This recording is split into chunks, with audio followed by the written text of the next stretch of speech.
I represent a beautiful riding, Powell River Sunshine Coast, about 40,000+ people, and mountains, inlets, beaches, islands, rivers, towns, city, village, you name it, we've got it.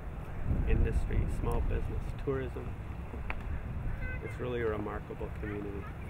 We're minutes away from, you could be in complete wilderness. I've gone to the end of the road and put a kayak in and paddled for a couple hours, and it's just like you're in the middle of nowhere, and it's beautiful. And that, you know, we've got cross-country skiing still happening practically up the hill here. And, local government has really picked things up in terms of supporting the need to promote agriculture. And I know that's not the only sustainability issue, but I think it's one that's pretty fundamental to a community. And so we have Agricultural Advisory Committee for the regional district, and we have the same thing in Powell River. And what I think that does is not just address the issue of local food production, but it creates an awareness among the community about what we can do individually if we feel like, you know, the world economic situation is hard to understand, hard to figure out, and sometimes a little bit scary. There are things we can do to just make ourselves a bit more comfortable, a little bit more self-reliant, and without huge effort. I'd like to see courses on, how to make sure you know how to grow a garden, and we can learn that early in life. Well, yeah, learning that early is probably really a smart idea.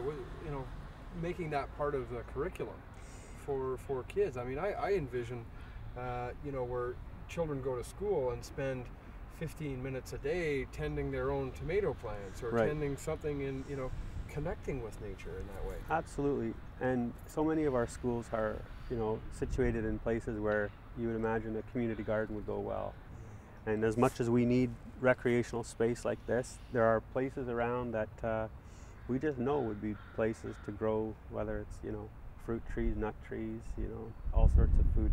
And kids would love tending a garden in an elementary school. There are issues that to get around, but I don't think that we need to wait for everything to be perfect to start implementing those. And other things like, we talk about the need to promote alternative methods of transportation. Well, you get kids into the habit of bicycling early, knowing everything about how to fix their bikes and everything about road safety early. You know that you got lifelong riders, and we can't just sort of expect us, when we turn 18, to either choose a car or a bicycle. Like, the option should be, you'll need your bike, you might need a car. So there are things we can do early, and we need to set an example as well.